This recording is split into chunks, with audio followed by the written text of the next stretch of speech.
लेना पड़ेगा। मैं इस सीमा के बाहर नहीं आ सकती।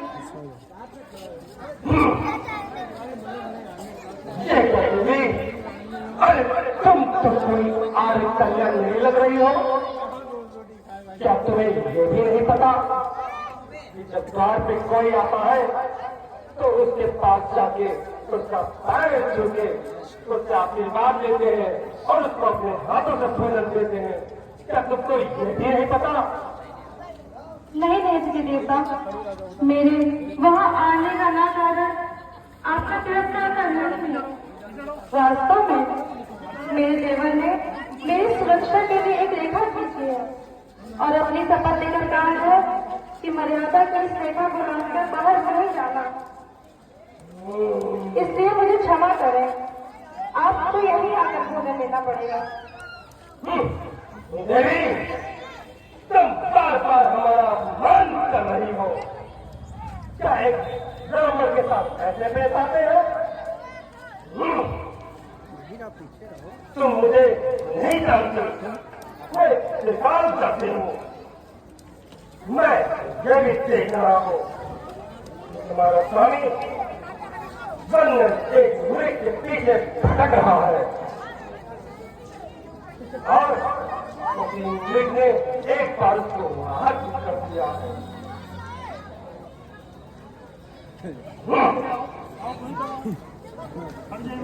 तुम इस तरह मेरा अपमान कर रही हो।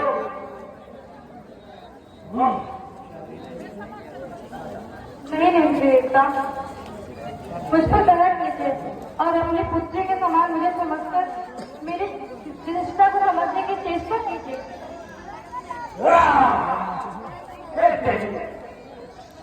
तुम इस तरह हमारे साथ व्यवहार कर रही हो कि जैसे हम कोई पशु पक्षी है। आप मान कर रही हो। ठीक है दीदी, अच्छा कल लगा दिया तो जल जाएगा। तुम लक्ष्मणिया ये चोरी भी ना लेकर पुष्पक दीवान को आगे बढ़ाया जाए। पुष्पक दीवान को आगे बढ़ाइए। तेरे सर पे खाली हाथी चला जाएगा। धनहर के टुलूंगा बाबा, जोगी की छाये सता बाबा, जोगी पे रमता जोगी है, जोगी को क्या परवा बाबा। हम तुम्हें साथ देते हैं, तुमने इस तरह हमारा मान किया है। हम तुम्हारे पति को श्राप देते हैं। नहीं मुनिराज, मुझ पर दया कीजिए, मैं वहीं आती हूँ। मुझ पर दया कीजिए मुनिराज।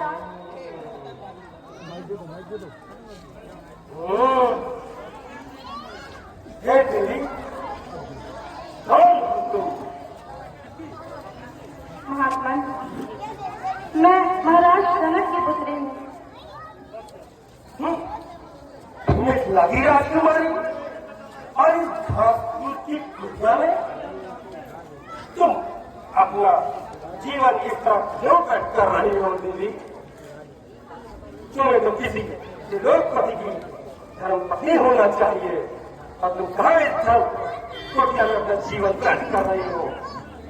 मेरे लिए मेरे पति ही त्रिलोक के राजा है और उनसे बढ़कर और कोई हो सकता है क्या? हाँ देवी, क्यों नहीं हो सकता है?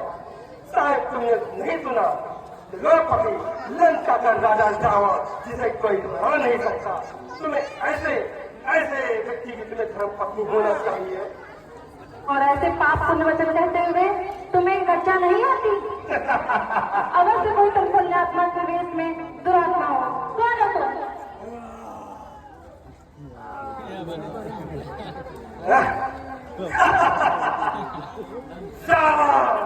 लंकेश्वर रावण हूँ मैं, सीते तुम्हारा दास रावण।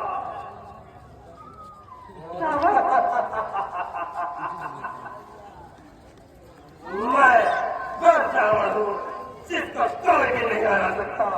मेरे सामने कोई भी देवता दानव कोई भी नहीं रुक सकता। तुम मेरे बारे में नहीं जानती। तुम मेरे साथ लंका चलो और मैं तुम्हें वहां पे बरदानी बनाऊंगा। ये सारी नौकरानी तुम्हारे पीछे तुम्हारी सेवा करेगी। तुम मेरे साथ चलो, इस दुनिया का सारा सुख तुम्हारे कदमों में होगा। सीते तुम्हारे कदमों में होगा। तुम्हें क्या लग रहा है तो अपने वैभव का बखान करोगे और सीता तुम्हारे साथ चल देगी? तुम इसी समय यहाँ चले जाओ, नहीं तो मेरे स्वामी तुम्हें तुम्हारी लंका सहित भस्म कर देगा। किसकी बात कर रही है तू? अरे वो बनवासी, अरे वो तो बंदे इधर भटक रहा होगा। वो तेरी सहायता क्या करेगा सीते, क्या करेगा वो? अरे पहले तो अपना ही प्राण बचा ले, तब तुझे वो बचाएगा। जानती हूँ खरा दूषण तुम्हारे ही भाई थे ना, जिन्हें रघुवर ने आंख की आंख समाप्त कर दिया था। तुम्हारा ये तो है एक गीदड़ होकर एक सिंगनी की कामना करते हो। तुम्हारा अंत समय आ गया है रावण। यदि प्राण प्यारे हो तो हट जा मेरे सामने से और जाने दो मुझे। क्या समझती हो तुम? जब एक बार स्त्री अपनी घर की मर्यादा पार कर लेती है तो वह वापस में नहीं जा सकती है। इसलिए अब तुम्हें मेरे साथ लंका ही चलना होगा।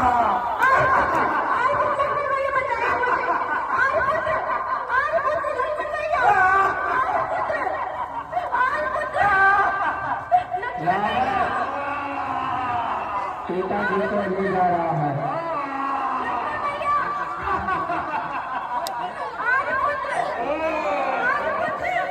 रावण अपने रूप में आ गया। रावण अपने रूप में आकर सीता जी का हरण करके ले जा रहा है।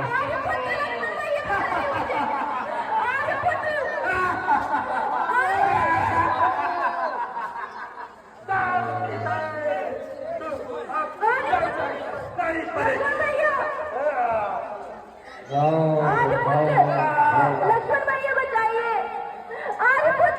रास्ते में जटायु रास्ते में